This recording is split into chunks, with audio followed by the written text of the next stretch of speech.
Cake ওরকম ভাবে বসে নাই, মানে খুবই কম।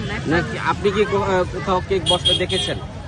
দুই একটা দেখেছি ওইরকম ভাবে, পুরা আগে যেরকম রাস্তা ভরা দেখছি, যখন আমরা ভিডিওগুলা দেখতাম তখন দেখতাম রাস্তা পুরো ভরা, কিন্তু এখন ওইরকম ভাবে রাস্তায় ভরা নাই, রাস্তা অনেক এই যে বাচ্চা কাচ্চা নিয়ে আসছেন, আপু কথা বলি, আজকে কেক খেতে এসেছিলেন? হ্যাঁ, কেক খেয়েছিলাম। হ্যাঁ, কেক খেয়েছেন এর আগে? না, নাই তো। এর আগে কখনো খেয়েছেন? না না, এরই প্রথম। এই যে কেক ভাইরাল হয়েছে, অনেকে বলতেছে যে বিভিন্ন মিডিয়া প্রচার করার কারণে এইখানে মানুষ কেকের দোকান একেবারে কম। তো কেক কি খাইছেন এ পর্যন্ত? খাইনি।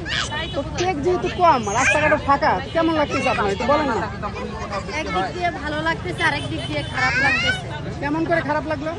খারাপ লাগলো যে আসলাম এত দূর থেকে, ঘুরা যাইতেছি, কেক খাইতে পারলাম না। ছেলে মেয়ে নিয়ে আসছেন? হ্যাঁ, ছেলে মেয়ে নিয়ে আসছি। নারায়ণগঞ্জে তো আসছেন এখানে কেক খাইতে, হ্যাঁ। কেন আপনারা ঘরে বানাই খেতে পারেন না? পারি, এটা ভাইরাল জায়গা, এই কারণে আসছিলাম যে দেখি এটার ভিতরে ভিন্ন হয়তো কিছু আছে। তাই দর্শক আমরা দেখতে পারতেছি, দেখেন অসংখ্য মানুষ এই আজকে